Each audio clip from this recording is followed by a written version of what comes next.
All right, hi, welcome to lesson 15. We're going to look at the structure of the graphs of polynomial functions. So let's go ahead and sketch the graph of f of x equals x squared. So let's start by sketching the graph of f of x equals x squared. Now, if we're going to sketch this graph without using any type of graphing utility to help us out, I would like to make a table of values and then plot those values, right? So I'll input some x and it'll output some f of x. You might have seen this output as y. Because I told you y. Just kidding. All right, so I'll input -2, -1, 0, -1, and 2, because quite frankly, those are the easiest ones to plug in, right? And f of x in this case is going to be x squared. So when I plug in -2, I get -2 times -2, which is 4. When I plug in 1, I get -1, I get 1. When I plug in 0, I get 0. When I plug in -1, again, I should say this should be positive 1. 1, and then 2 times 2 is 4. So if I was to plot these on a coordinate plane,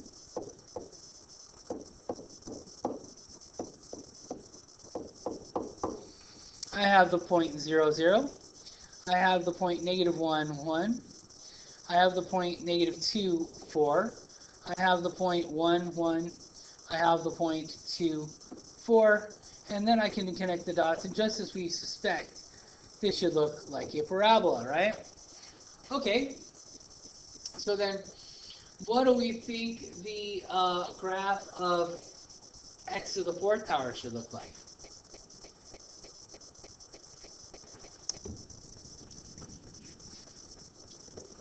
Alright, so we want to put these on the same coordinate plane, right? So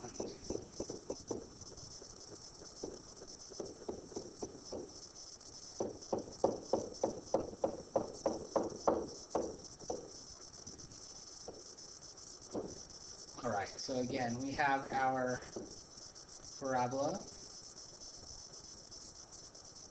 our quadratic, right, the parent function. Looks approximately like this. Let's make a table for our values for when f of x is equal to x to the 4th power. Okay? So in order to do that, I'll plug in the same points: -2, -1, 0, 1, and 2. When x is 2, we have 2 times 2 times 2, which is actually going to be 16. This is going to give me a 1. This gives me a 0, 1, and 16. So 16 is going to be way up here somewhere, right? A little bit higher. I didn't make enough space, but it's actually going to come through the point -1, 1, and the point 1, 1, like that. So what do you imagine is going to happen with x to the 6th power? Let's go ahead and get out our graphing utility and do that. So I'm going to graph these all on the same plane. I'm going to graph x squared. I'm going to graph x to the 4th power. And then x to the 6th power. Let's say graph.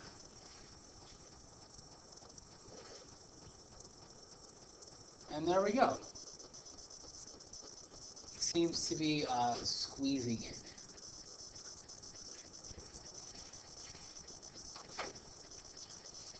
Okay, how about the next one?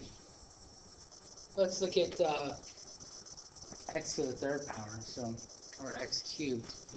So again, if I draw some values here,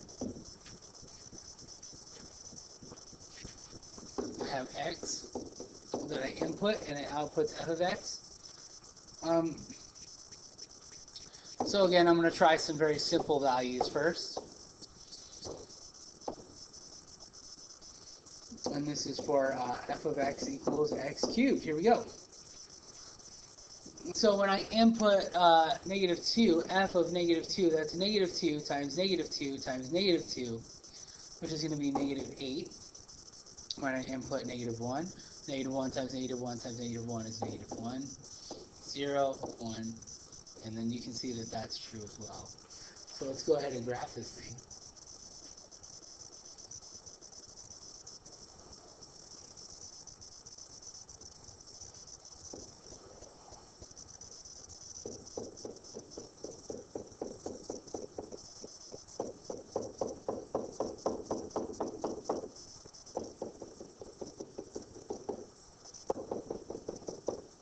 Alright, I just made a rough coordinate plane there.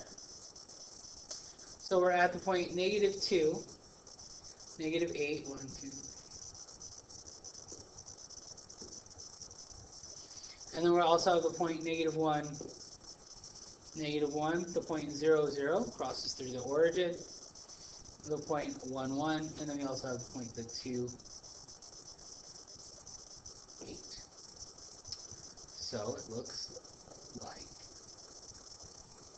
that. It keeps going on.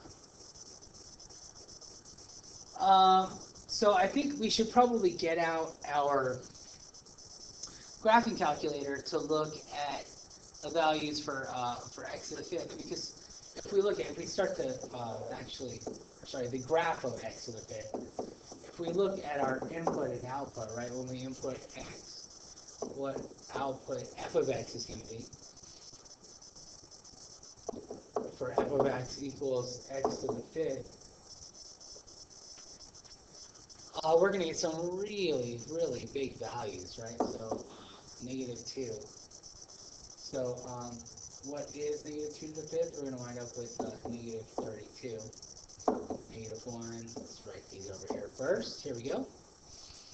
That's going to give me -1, 0, 1, and +32. So we don't really even have a big enough graph for that. So let's go ahead and have a look at the graphs of x cubed, x to the 5th, and x to the 7th on the same coordinate plane. So let's go ahead and go to our y equals. We can just change this to a 3. Go over here and change this to a 5. And then we'll change our last exponent to a 7, and we'll go ahead and graph those.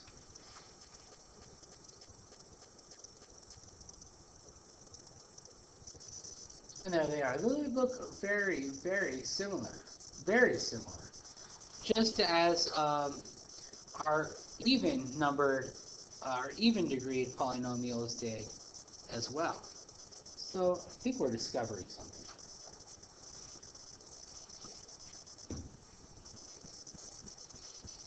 So what do we think? We've got this polynomial, 2x to the 4th plus x to the 3rd minus x squared plus 5x plus 3. It's got a mixture, right? Do we think that its end behavior will look like the functions in the opening or exercise, or more like the functions from example 1? In other words, do we think that this thing is going to look like this? Or do we think that it's going to look like this, right? Those are kind of our two choices. And when it talks about end behavior, we're talking about, right, as x goes to negative infinity, right, y is going to go to positive infinity. Oops. All right, and for this one, as x goes to positive infinity, y goes to positive infinity. That's what it's talking about when it says end behavior. So if we were to describe the end behavior of this one, as x approaches negative infinity, right, we have y approaching negative infinity as well. Sorry about that. There we go. And with this one, as x approaches positive infinity, we have y approaching positive infinity as well. And that's what we're talking about when we talk about end behaviors. Okay? So what do you think? You might be thinking, hey, this thing is the big dog there. I think it's going to take control. And I think you would be right. In which case, it should resemble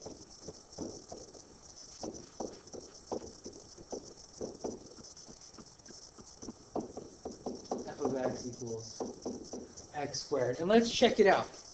Let's see if that is indeed the case when we graph this in our graphing calculator. Okay. So let's go to our y equals. I want to get rid of this stuff. And we will be graphing 2x to the 4th plus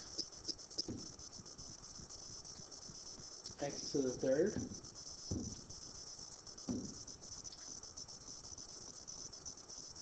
minus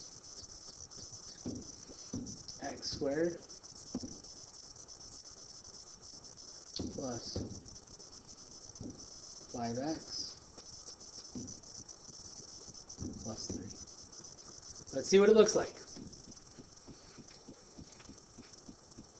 Indeed, it looks a little weird. It's got a little crook over there at y equals 3. But it looks similar to a parabola. Excellent. So what do we notice about this thing? We notice that the degree is even, right? We notice that the degree is even. And so we found an even degree polynomial, and it acted a lot like x squared. Well, what do you think is going to happen then with our odd degree polynomial? I think that it should resemble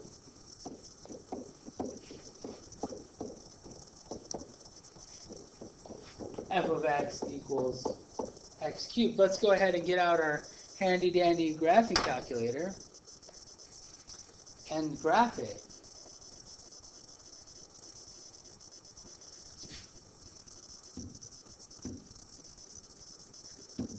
Right, so we're going to be graphing 2x to the 5th minus x to the 4th minus 2x cubed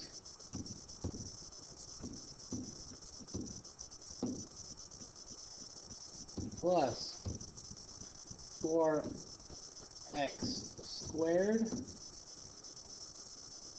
plus x plus 3. All right, let's see what it looks like.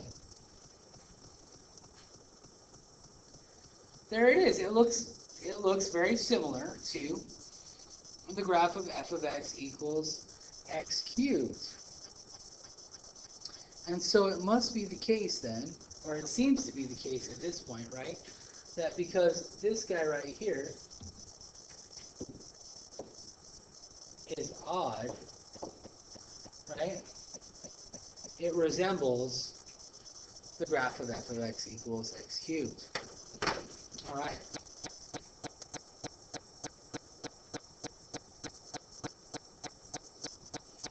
So, okay, an even degree polynomial with no x-intercepts. Well, I mean, it's possible for us to have one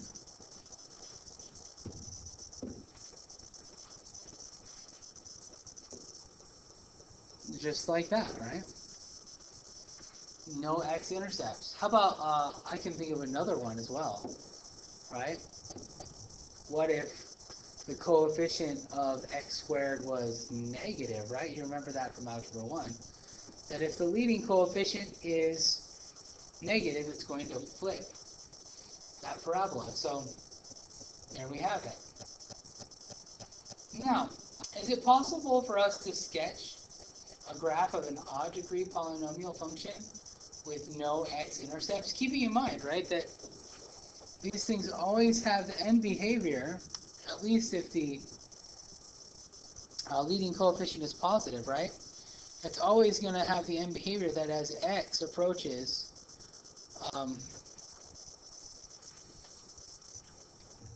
that as x approaches negative infinity, right?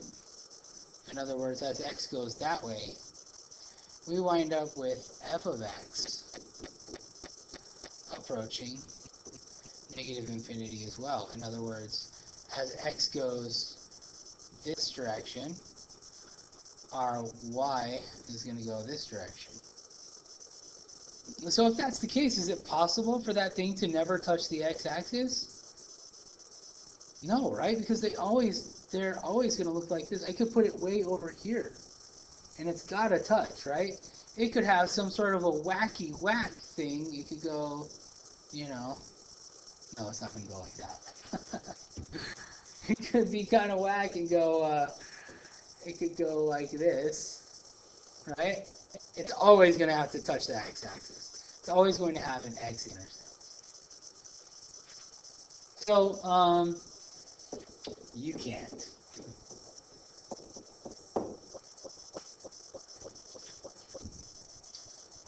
All right, so moving right along,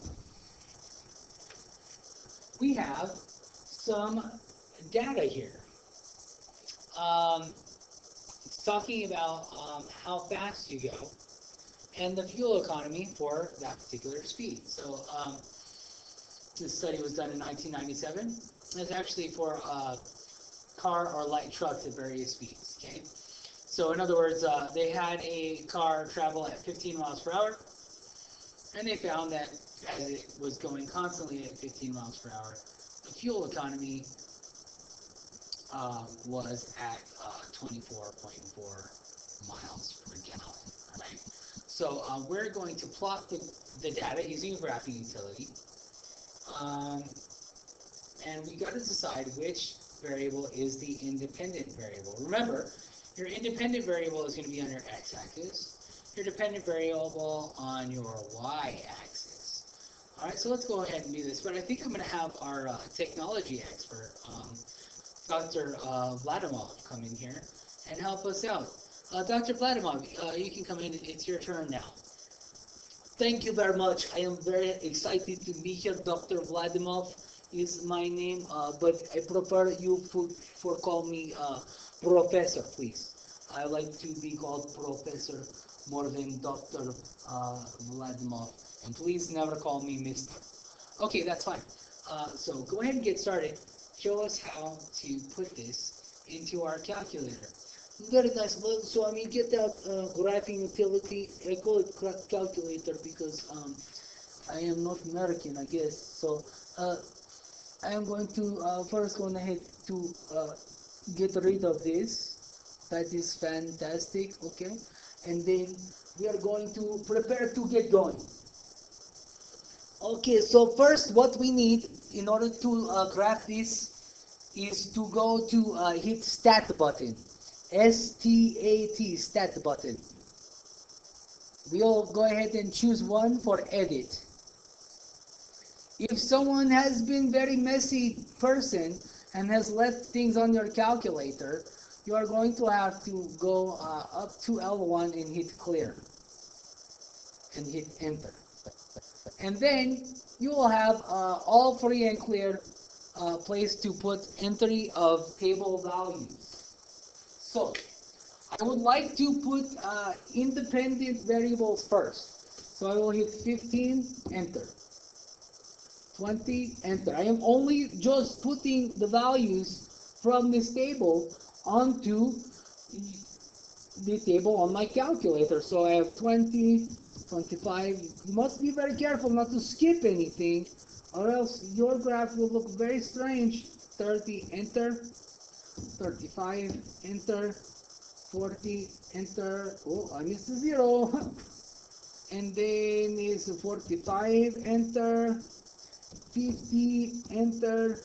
55, enter. 60, I hit enter again. My favorite button right now. It's crazy. Okay, and then 70. It appears that everything is in order here, and 75. So now I have entered all values for my independent variable. Let's look at dependent variable. In this case, dependent variable is fuel economy.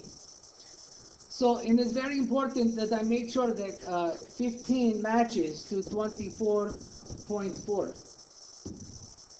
If it doesn't, I will have messed up data. So the 20 matches to 27.9 and 30.5,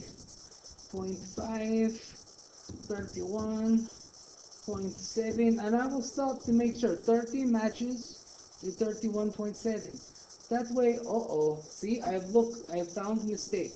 After 30, I need this to be 35. Enter. I'll go back over here, and now 35 should match to 31.2. Hit enter. 31.0, same thing as 31. It's no big deal. And then 45 match to 31.6. And oh my goodness, there are so many numbers. But 30, so my 50 is matched to 32.4. Oh, it's a few things there because the next one is a 32.4 as well. It's quite good. And then I have a 31.4, and then it looks like a 29.2. Very good. And then for 70 is 26.8. And then my last one, what matches to 75, is going to be a 24.8. And I think that is done. It's nice. It's very nice. Okay, so now we would like to plot this data, right? That's what we're here for. We're not here for playing tiddlywinks. We are here to plot data. So here we go. I am going to, in order to plot this, now that it's all in there, I'm going to hit my Y equals button. Y equals, the one I just turned red. I need to go up with my up arrow key and push the plot one and put enter. It should highlight it. Now it's black around the outside.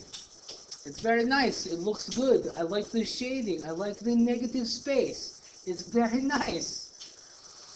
So now that I have hit plot one, I hit graph. And look, there it is. But perhaps yours did not look like that. And what you need to do is go to second, and the Y equals, that opens up your stat plot function. You will see that plot one is on. You will hit enter and you can look. Okay, so a stat plot is not on. You need to make sure is black. And then type. You need to switch.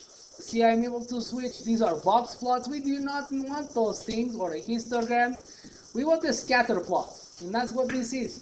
My X list is L1, very nice. My Y list is L2, is exactly what I want. I can change my marks if I want to, because sometimes I think maybe a plus is much prettier, or maybe I like this little square, or maybe this dot reminds me of something from my childhood, but I don't know. So I'm going to go with square, because I like square. Now everything should work. I should hit graph, but what happens if it does not? So you might have put this on here and you got something, it looks like this. You hit graph and you're like, what? This is not what I want.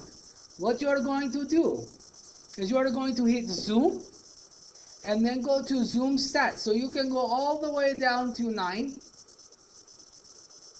or you can just hit the number 9. And there we go.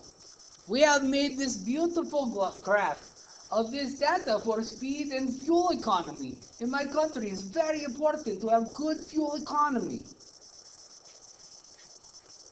So let's see what we need to do with the Eureka book that Mr. Dorman wants you to always write in. This Eureka book is Eureka, like you had some big idea, but that's good.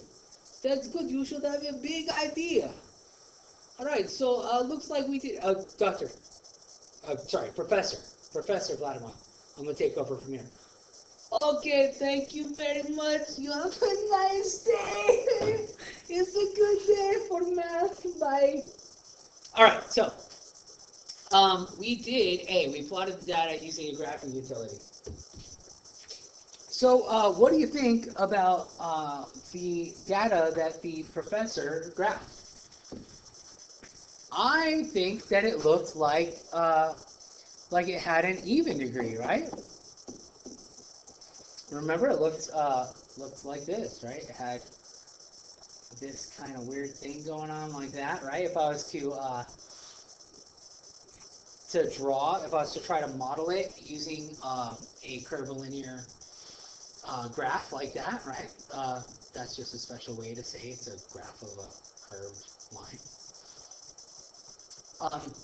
It looks like it's going to be even, but don't you think that because it splits, right? The other even ones that we looked like, they were like this, right? Approximately like that, right? So what do you think happened?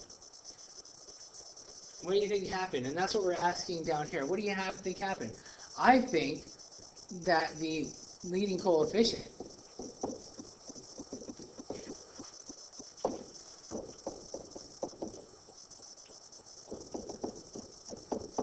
is negative. Doesn't that make sense? Isn't that what flips a parabola? Making the leading coefficient negative? It sure is, right? And let's put this all back into context. Why do you think the data has the shape that it does? Well, I think that cars get poor gas mileage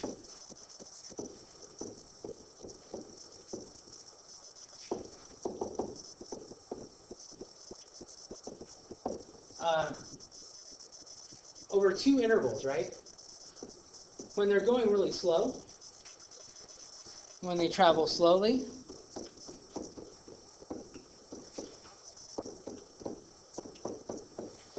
and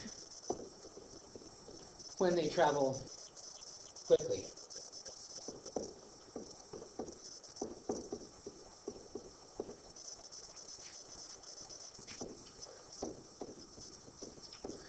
And then there's a sweet spot, right? Right in the middle, where they get a good even fuel efficiency. So thank you so much for watching today, and I'll see you tomorrow. You guys be good, and if you run into the professor, tell him to quit stealing my socks.